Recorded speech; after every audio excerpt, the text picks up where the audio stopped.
നമസ്കാരം, news prime മലയാളത്തിലേക്ക് സ്വാഗതം. ഒഡീസയിലെ സംബൽപൂർ എന്ന ലോക്സഭയെ പ്രതിനിധീകരിക്കുന്ന നേതാവാണ് BJPയുടെ ധർമ്മേന്ദ്ര പ്രധാൻ. ധർമ്മേന്ദ്ര പ്രധാനെ അനാവശ്യമായി വലിച്ചിഴക്കുകയും അദ്ദേഹത്തെ സംരക്ഷിക്കാൻ ശ്രമിക്കാതെ കേന്ദ്ര നേതൃത്വം അദ്ദേഹത്തിനെ ബലിയാടാക്കുകയും ചെയ്തു എന്നാണ് ഒഡീസയിലെ അദ്ദേഹത്തിൻ്റെ അനുഭാവികൾ പറയുന്നത്. ഒഡീസയിൽ വളരെ വൈകാതെ തന്നെ അട്ടിമറി സംഭവിക്കുമെന്നും അതിൻ്റെ ഉത്തരവാദി ഞങ്ങളല്ല എന്നും കേന്ദ്രം ഒഡീസയ്ക്ക് ആവശ്യമായ പിന്തുണ കൊടുത്തില്ല, ധർമ്മേന്ദ്ര പ്രധാൻ അടക്കമുള്ളവരെ സംരക്ഷിച്ചില്ല എന്നുള്ള വലിയ ഒരു സങ്കടമായി അവർ പറയുന്ന കാര്യമാണ്.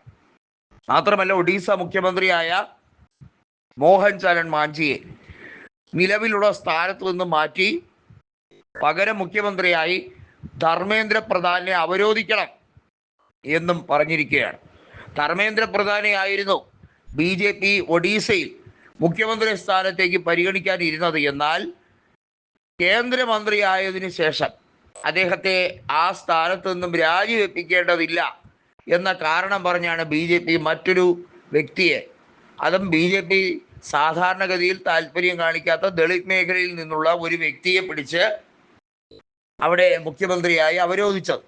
എന്നാൽ ഇപ്പോൾ ധർമ്മേന്ദ്ര പ്രധാനിന് ജോലിയും കൂലിയും ഇല്ലാതിരിക്കുന്ന ഒരു അവസ്ഥയാണ്. ഈ ഒരു അവസ്ഥയിൽ സ്ഥാനമാനങ്ങൾ മാത്രം ആഗ്രഹിക്കുന്ന ഒരു നേതാവ് എന്ന രീതിയിൽ ധർമ്മേന്ദ്ര പ്രധാനെ താക്കോൽ സ്ഥാനത്തേക്ക് കൊണ്ടുവരാനാണ് ഒഡീസയിൽ BJPയുടെ നിർണായക നീക്കം. കേന്ദ്ര നേതൃത്വത്തിന് വിപരീതമായിട്ടുള്ള നീക്കം വല്ലാതെ തലവേദന നരേന്ദ്രമോദിക്കും അതുപോലെ തന്നെ ഇപ്പോഴത്തെ BJPയുടെ അധ്യക്ഷനായ നിതിൻ നബീനും ഉണ്ടാക്കിയിരിക്കുകയാണ്. കാരണം അവരുടെ ഒന്നും കൺട്രോളിലല്ല ഒഡീസയുടെ BJP നേതാക്കളുടെ നീക്കം എന്നുള്ളത് ഇപ്പോൾ മനസ്സിലാക്കി തുടങ്ങിയിരിക്കുകയാണ്. ധർമ്മേന്ദ്ര പ്രധാന് ഒഡീസയിൽ വലിയ റോളുണ്ട്. ഇപ്പോൾ ജയിച്ചു കയറിയ 78 MLA-മാരിൽ 40 MLA-മാരും ധർമ്മേന്ദ്ര പ്രധാനെ അനുകൂലിക്കുന്നവർ, അല്ലെങ്കിൽ അവർ ധർമ്മേന്ദ്ര പ്രധാനെ മുഖ്യമന്ത്രിയായി കാണണം എന്ന് ആഗ്രഹിക്കുന്നവരാണ്. അവർ വളരെ വ്യക്തമായി പറയുന്നു, നിങ്ങൾ ഇത്തരമൊരു നീക്കം നടത്തിയില്ലെങ്കിൽ ഞങ്ങൾ MLA സ്ഥാനം രാജിവെക്കും, ഉപതെരഞ്ഞെടുപ്പ് വരും, ഞങ്ങൾ മറ്റു പാർട്ടിയിലേക്ക് പോകും, ഞങ്ങൾ ബിജു ജനതാദളിലേക്ക് പോകാനുള്ള സാധ്യതയുണ്ട് എന്നുള്ളത്.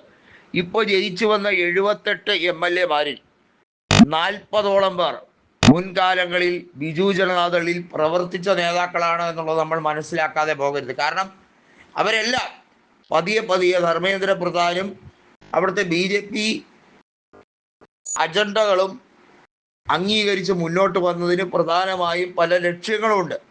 അധികാരം പിടിച്ചെടുക്കുക എന്നുള്ളത് മാത്രമല്ല, നിലവിലുള്ള BJDയിലെ ചില അഭിപ്രായ വ്യത്യാസങ്ങളാണ് അവരെ BJPയിലേക്ക് ആകർഷിച്ചത് എന്നുള്ളത് നമുക്ക് എല്ലാവർക്കും അറിയാം. അതുകൊണ്ട് തന്നെ ധർമ്മേന്ദ്ര പ്രധാനെ അംഗീകരിക്കാത്തവരെ ഒരു കാരണവശാലും അവിടെ നേതാക്കളായി വെച്ച് വാഴിക്കില്ല, മന്ത്രിസഭയെ തള്ളിയിടുമെന്ന് BJPയിലെ പലരും അഭിപ്രായപ്പെട്ടു തുടങ്ങിയിരിക്കുകയാണ്. ഇത് വലിയൊരു കല്ലുകടിയായി കേന്ദ്ര നേതൃത്വത്തിന് മാറിയിരിക്കുന്നു.